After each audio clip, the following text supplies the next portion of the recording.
Pour commencer, on revient sur le décès en 2022 d'une personne en situation d'itinérance à Val-d'Or. Le bureau du coroner a dévoilé aujourd'hui ses conclusions et ses recommandations. Et Alexandre, c'est qu'un homme de 72 ans avait été retrouvé à quelques pas de l'hôpital en arrêt cardio-respiratoire. Oui, tout à fait. Il s'agissait de Gilles Gawette. Je vous explique les circonstances de cette soirée du 11 décembre 2022.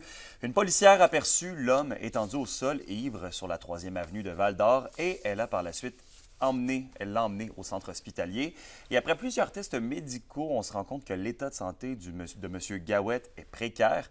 On ordonne alors une garde du patient, puisque ce dernier, bien connu du personnel médical, a l'habitude de quitter souvent malgré les avis médicaux. Et comme de fait, en soirée, par 2 fois, il tente de s'en aller.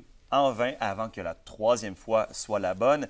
Quelque temps après sa fuite, il est retrouvé étendu par terre à quelques mètres de l'hôpital en arrêt cardio-respiratoire. Et malgré les manœuvres de réanimation, le médecin de l'urgence a malheureusement constaté le décès de M. Gilles Gawette. Et là, dans son rapport, la coroner explique qu'une défaillance justement de la prise en charge du vrai santé serait peut-être en cause là, dans la situation, c'est ça? Oui, absolument. En quelque sorte, Gilles Gawette ne peut pas être tenu seul responsable de sa mort, selon la coroner. Depuis les événements, on se demandait un petit peu à qui la faute dans cette histoire. C'est que l'homme qui avait des problématiques de santé devait se présenter à répétition à l'urgence de l'hôpital pour obtenir de l'aide et des soins.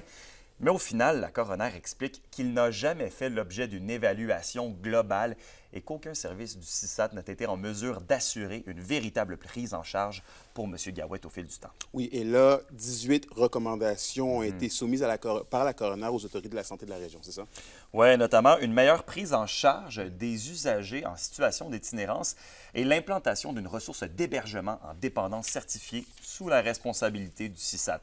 La coroner mentionne que les 11 derniers mois de la vie de M. Gawette ont été empreints de douleur, de souffrance et d'incompréhension et que personne n'a su diagnostiquer les services et les soins appropriés dont il avait réellement besoin.